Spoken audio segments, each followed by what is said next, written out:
J'ai la chance aujourd'hui de recevoir une légende du hockey, une légende des Remparts de Québec, intronisé au temple de la renommée de la LHMQ. C'est un ancien directeur général des Canadiens également, qui est maintenant dépisteur pour les Devils du New Jersey. J'ai la chance de recevoir M. André Savard. M. Savard, c'est un honneur de vous recevoir et merci de faire ça pour nous. Bonjour.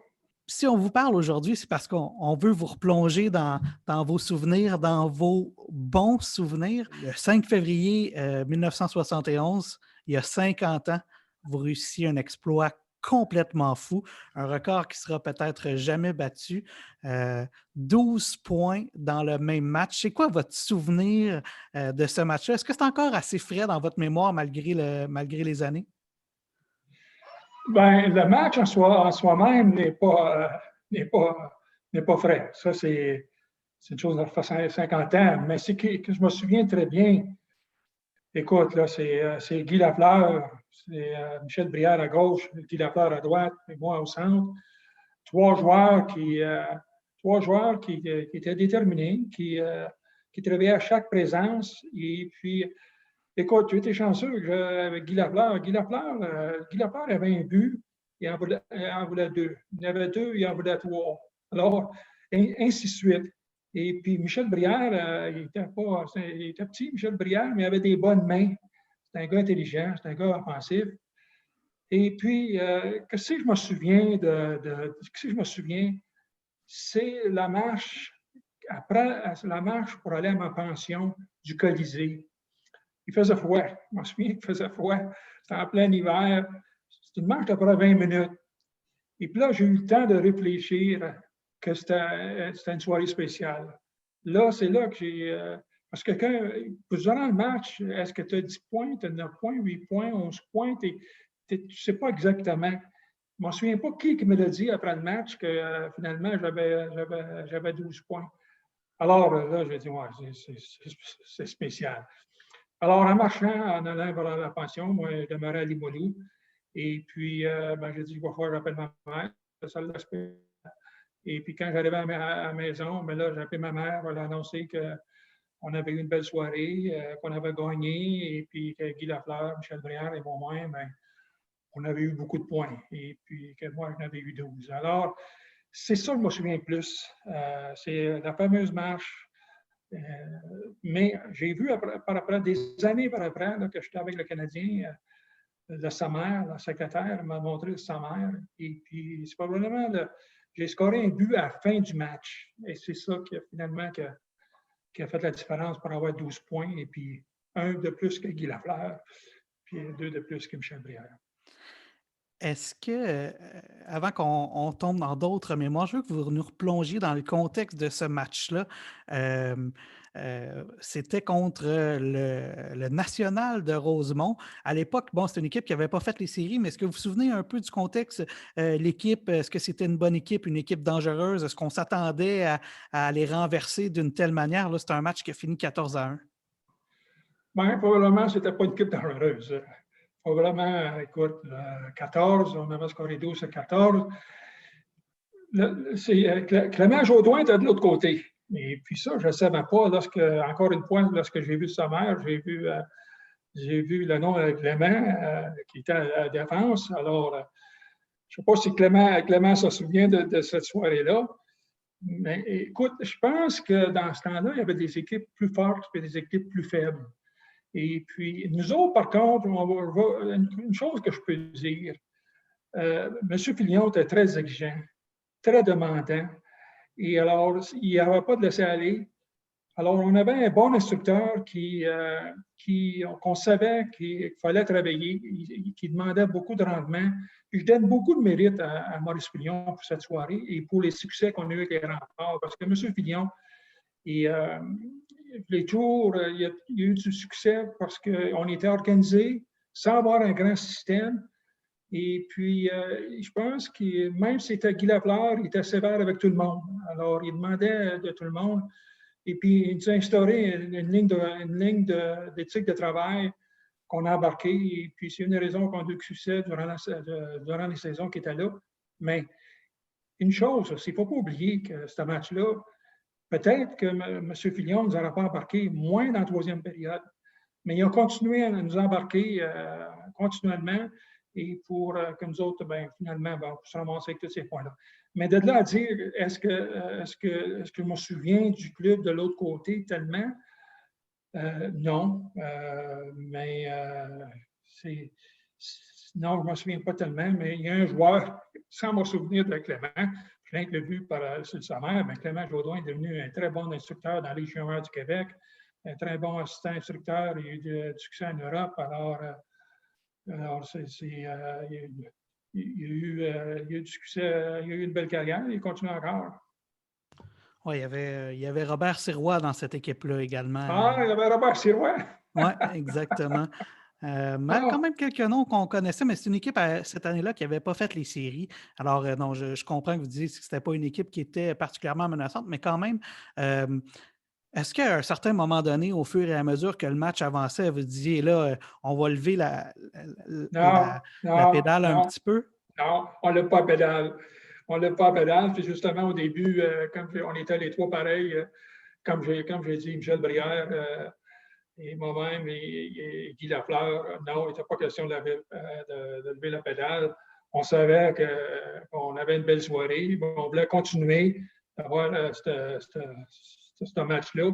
Non, c'est comme je l'ai dit tantôt, on était habitué à travailler et même si avec des bons clubs, il fallait si tu commences à te retenir, mais ça peut devenir un genre d'habitude. Mais alors là, lorsqu'il vient un match plus difficile, et peut-être tu es moins préparé. Alors non, il n'était pas question de lever la pédale.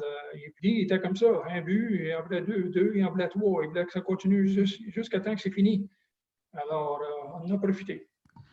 Donc, vous confirmiez, là, si ça aurait pu finir 55-1, vous l'auriez fait, là, ce match-là. Vous seriez rendu jusqu'à 55 buts. Oh, ben là.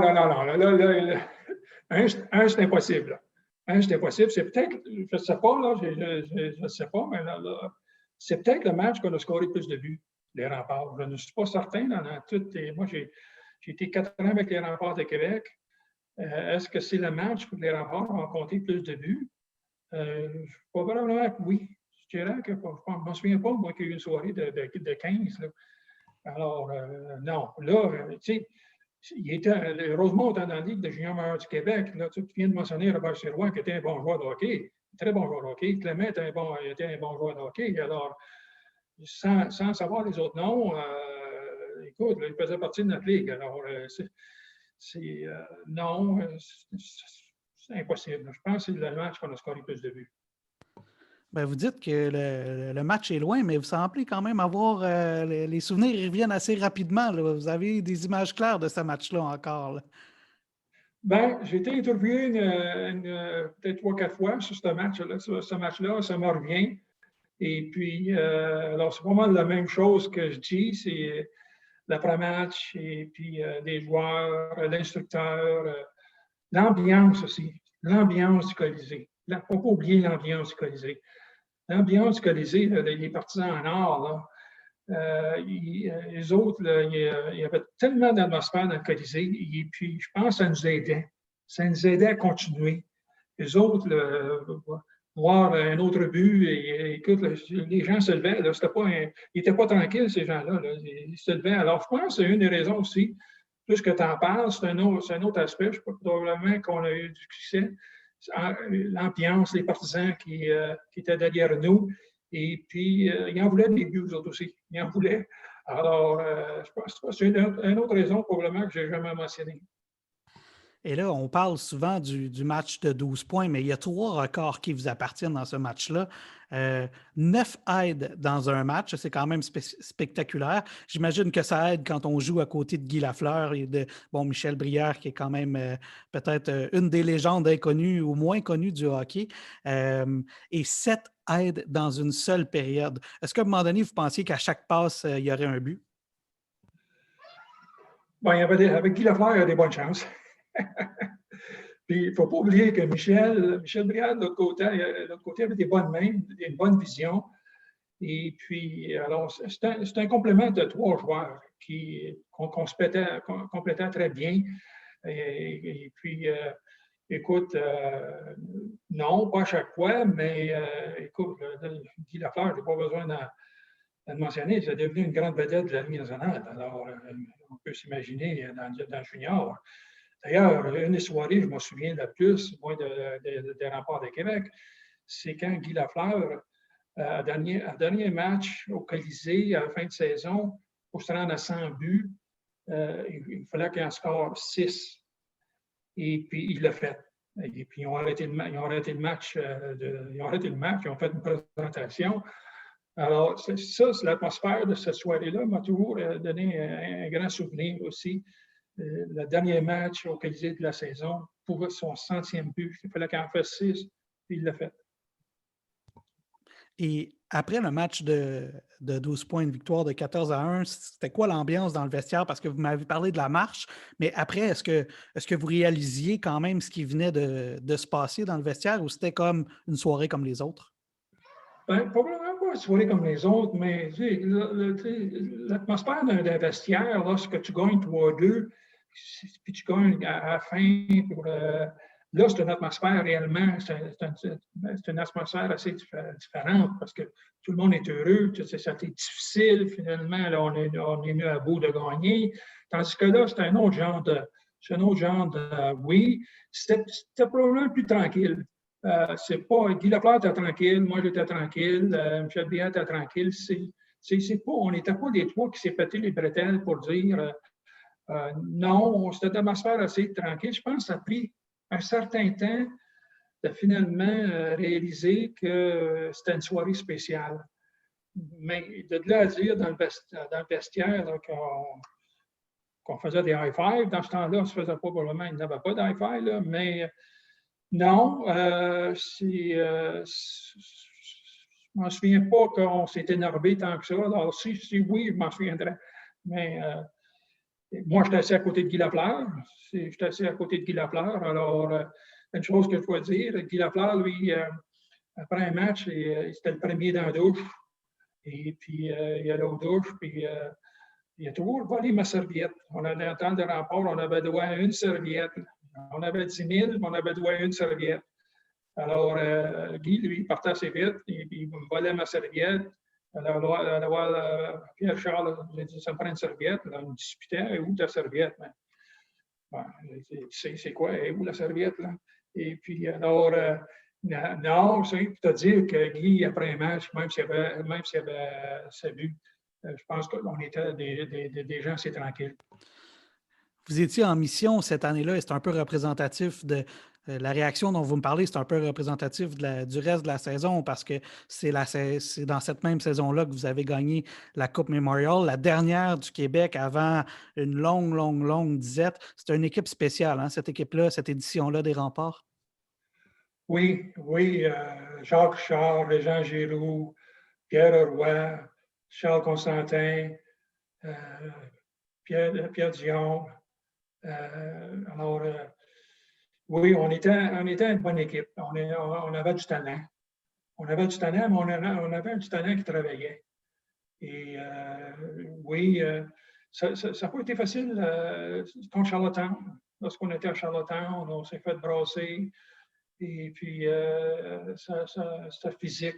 Et, on est revenu au Colisée, on était en arrière, on est revenu au Colisée, on retournait à Charlottetown. Mais c'était une équipe avec du talent, mais à cause de l'instructeur, on avait une équipe qui travaillait. Et puis, il était exigeant, mais on répondait bien. Et celle-là,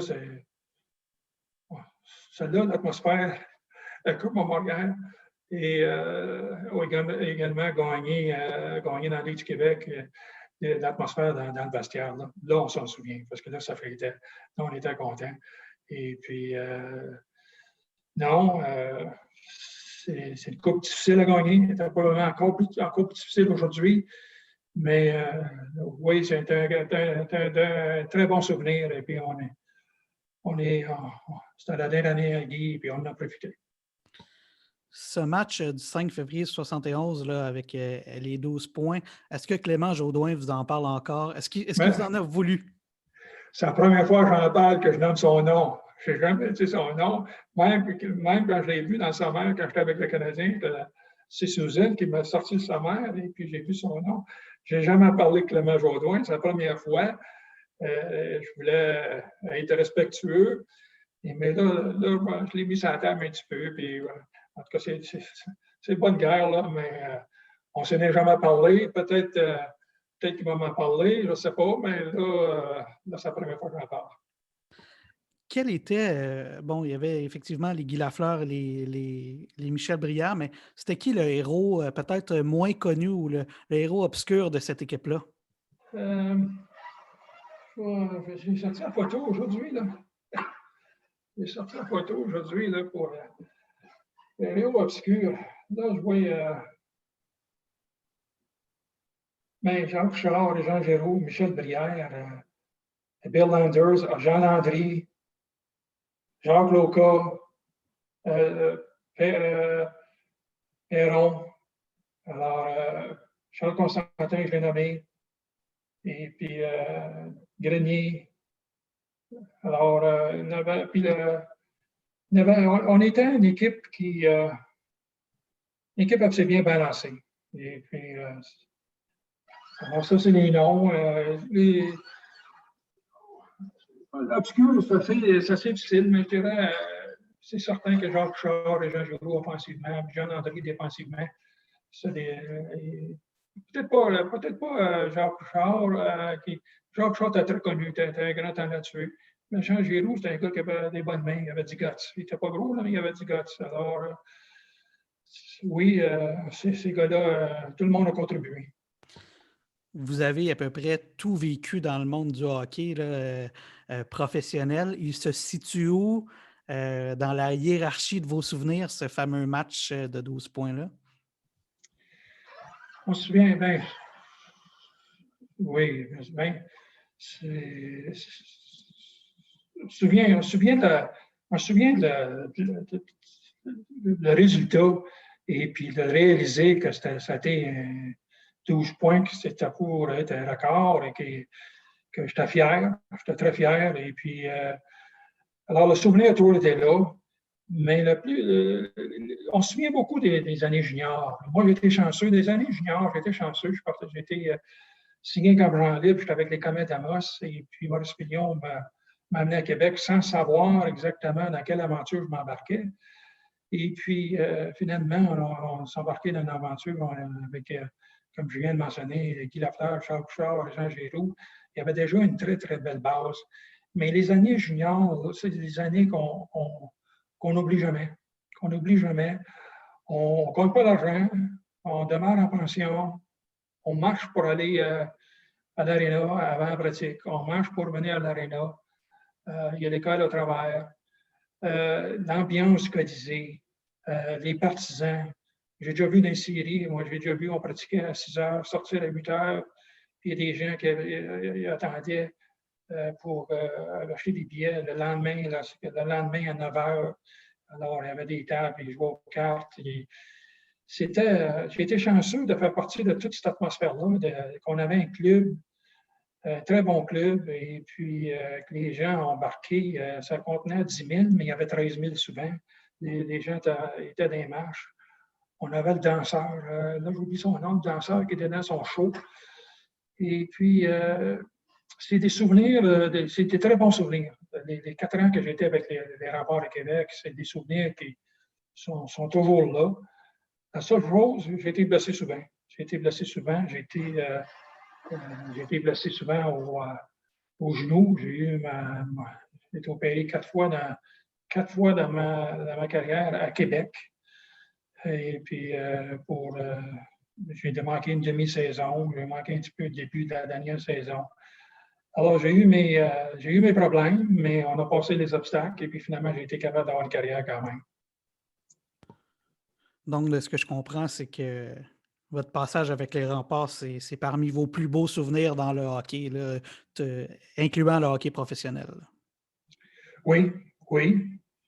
Ça fait partie des plus beaux souvenirs. J'ai joué à Boston, c'était très bon. Partout où j'ai joué, mais avec un bon club, Boston, Buffalo, Québec, c'est des très bons souvenirs, mais l'atmosphère des remparts a toujours été un souvenir spécial. Avant de vous laisser aller, j'ai peut-être une petite question d'actualité pour vous. Mais là, je vais m'adresser pas à l'ancien joueur des Remparts, mais au dépisteur des Devils du New Jersey. Vous avez repêché un jeune homme de la LHMQ cette année, les Devils, Dawson Mercer. Qu'est-ce qui vous impressionne chez ce joueur-là et qu'est-ce qui vous fait dire que ça valait la peine que les Devils mettent la main sur ce petit gars-là? Ben Mercer, on l'a vu jouer avant à Drummondville, puis il s'est fait échanger chez Chicoutimi. On a continué à le suivre, et puis je l'ai vu au début de la saison, au mois d'octobre, et puis son sens de hockey, du côté de la patinoire, il a des bonnes mains, c'est un gars qui travaille, c'est un gars qui est intelligent, qui a un bon physique. Alors, tu mets tout ça ensemble, on l'aimait beaucoup. Et puis, c'est certain qu'il y a Pierre Monteau qui travaille avec moi à l'Ingénieur du Québec. On était d'accord et puis on était capable de repêcher. Alors, je suis bien content qu'on est capable de le repêcher. À un moment donné, tu vas au game, tu peux toujours en sortir un, et puis au moins un ou deux. Mais là, on était capable. Et puis, alors, il y a eu au champion mondial junior, pour le peu de temps glace qu'il y a eu, il a bien performé, mais je suis certain qu'il va avoir une belle carrière dans la Ligue nationale. Donc, assurément, vous le voyez faire le saut chez les pros à moyen terme, peut-être, et jouer et être un joueur régulier de la Ligue nationale. Oh oui, je m'en prononce. Je me suis prononcé pour pouvoir le repêcher. Et puis, je ne m'en cacherai pas, oui, il va avoir une belle carrière dans la Ligue nationale. La seule chose qui peut arriver, c'est l'élément blessure, mais en dehors de ça, oui, il va avoir une belle carrière dans la Ligue nationale. Ben, Monsieur Savard, je le souhaite parce que c'est en plus, non seulement c'est un bon joueur de hockey, un joueur intelligent, mais c'est tellement une bonne personne, un bon petit gars, un des athlètes les plus gentils que j'ai eu la chance de rencontrer dans ma carrière. Puis je pense que vous avez mis la main sur un bon petit gars. Merci infiniment, M. Savard. Félicitations encore pour ce match de 12 points, un record qui tient depuis une cinquantaine d'années et il va tenir encore pour un bon petit bout, si ce n'est pas à jamais. Félicitations pour votre passage avec les Remparts, la Coupe Memorial. Quelle carrière vous avez eue et merci infiniment pour votre temps. Merci.